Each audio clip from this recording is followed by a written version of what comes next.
Hi guys, I hope you're fine today. I'm really happy to be with you again this week. If you are as happy as I am, please like just now. Vous savez que vos likes me font plaisir et m'encouragent à continuer.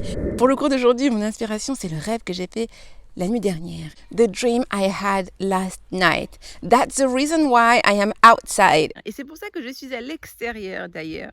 Parce que c'est pour mettre un peu dans le contexte. So, let me tell you. So, last night, I had a dream.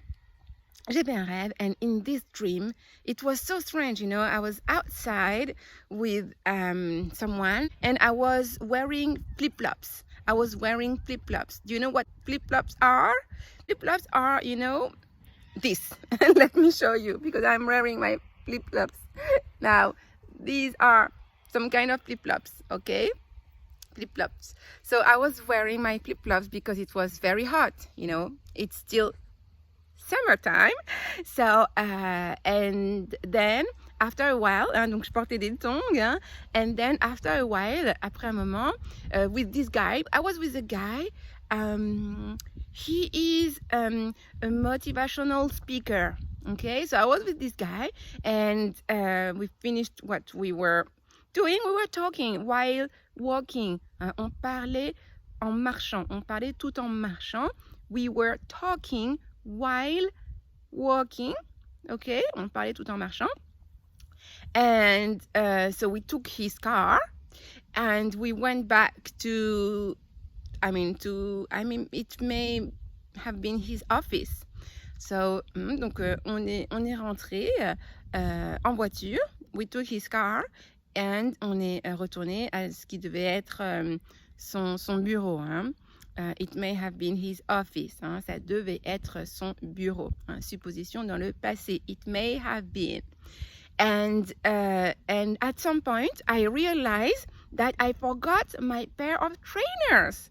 At some point, I realized that I forgot my pair of trainers. Alors, plusieurs choses. At some point, c'est à un moment donné, I realized, j'ai réalisé, mais dans le sens de je me suis rendu compte. Attention, realize, ça peut être un faux ami. Ça ne veut pas dire réaliser comme réaliser un rêve. Non, ça veut dire réaliser comme se rendre compte. OK? So, I realized that, je réalise que j'ai oublié, I forgot my trainers, ok, my pair of trainers. Alors, trainers, alors, a trainer, ce n'est pas forcément un entraîneur ou une entraineuse, ce n'est pas forcément non plus un formateur ou une formatrice. Trainers, et surtout au pluriel, ça peut être aussi des baskets, une paire de baskets, a pair of trainers, des baskets. So I tell him, okay, we need to go back to the place we were because I need to take my trainer. Donc je lui dis, on doit retourner là où on était parce que j'ai besoin de récupérer, de prendre mes baskets. En plus, elles sont toutes neuves. You know, I bought them like last month, so I didn't want to lose them, you see. C'est une paire de baskets neuves, très, très performantes en plus, donc je voulais pas les perdre. He didn't want to. Il ne voulait pas. Vous remarquez que pour dire il ne voulait pas, en anglais, on rajoute la petite préposition to après. C'est comme ça. He didn't want to. Nous, on va juste dire il ne voulait pas. He didn't want, mais en anglais, on rajoute ce to. Il ne voulait pas. He didn't want to. Quand vous terminez comme ça la phrase sur vouloir, il ne voulait pas, en l'occurrence, on va dire he didn't want to. OK? Donc, voilà, la petite préposition à ne pas oublier. I insisted and finally he gave up and we went there. OK? Donc, j'ai insisté et finalement, il a abandonné et puis il a arrêté de résister et puis on y est allé. But we were in a park and my trainers were in a park. And the park was about to close. The doors were closing. Le parc était sur le point de fermer. Les portes se fermaient. The gates, pour être même encore plus précise, the gates were closing. Les portes, les grilles se fermaient. And there were two guys who were responsible for the park, you know, they were closing the gates. And I said, stop, please. wait for me. And the gates were still a little bit open. So I passed by them, I entered the park because the gates were still open. Donc j'étais juste dans les portes étaient en train de se fermer, les grilles se fermaient, mais il y avait encore un espace. Donc je les ai traversées et je suis entrée dans le parc. And the two guys told me, no, it's forbidden. You can't enter the park. It's closed. It's forbidden. C'est interdit. You can't enter the park. Vous ne pouvez pas entrer dans le parc. Sachez que to enter the park, vous voyez, entrer dans un parc, en anglais, on ne met pas la préposition dans. To enter the park, entrer dans le parc. And I said, please, I just let my trainers, I need to take them, that's all. I insisted, j'ai insisté. Et je voulais pas, comme je vous l'ai dit, je voulais récupérer ma paire de baskets. Et surtout, quand je courais, quand j'étais en train de courir, I was telling myself, je me disais, I was telling myself, you're gonna make it. You are going to make it. You're gonna make it. Alors là, c'est une structure très particulière déjà. You are going to, tu vas. You are going to make it. Tu vas le faire. You are going to, le be going to, tu vas le faire. Et en forme vraiment familière, you're gonna. You're gonna. Comme d'habitude, je vous écrirai tout ça, le récapitulatif à l'écran. Donc pour ceux qui m'écoutent en podcast, si vous voulez voir le récapitulatif à l'écran, venez nous rejoindre sur YouTube. Mais de toute façon, vous savez, je répète bien les phrases pour que vous puissiez les écrire, pour que tout soit clair. Donc, you are going to make it, en forme encore plus contractée et en forme vraiment familière. You're gonna, G-O-N-N-A, you're gonna make it. Tu vas le faire.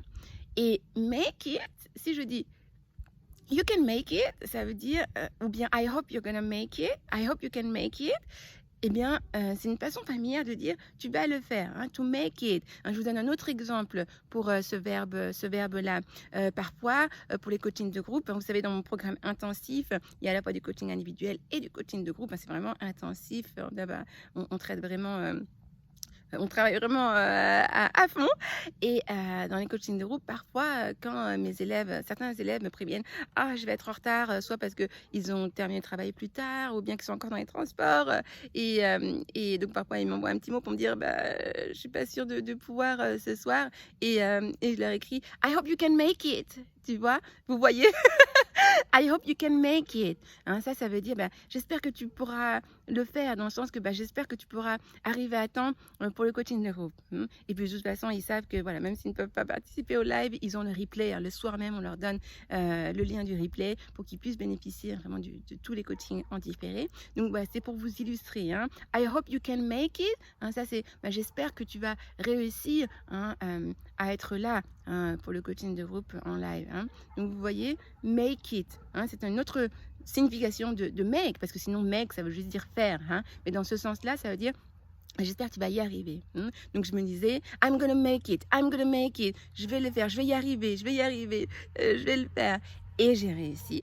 So they accepted, they let me in, ils ont accepté, ils m'ont laissé entrer, they let me in, and I took my trainers. J'ai pris, I retrieved, j'ai récupéré mes baskets.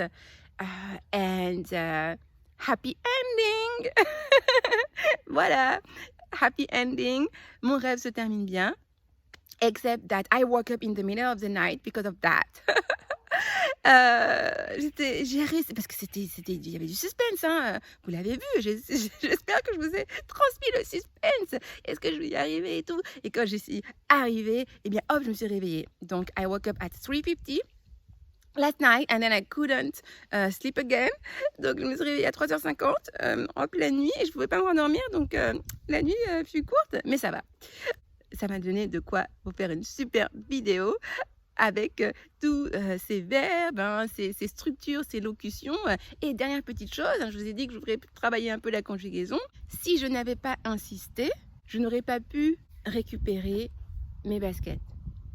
Si je n'avais pas insisté, je n'aurais pas pu récupérer mes baskets. Cela va se dire, if I hadn't insisted, I couldn't have retrieved, I couldn't have taken my trainers. Okay, one more time. If I hadn't insisted, I couldn't have retrieved my trainers. Voilà, donc beaucoup de choses. Je vous laisse revisionner la vidéo si besoin, réécouter le podcast si besoin, regardez bien le récapitulatif à la fin de la vidéo comme d'habitude, pour que vous ayez tout écrit noir sur blanc. J'espère que vous avez appris plein de choses et que vous pourrez les mettre en application.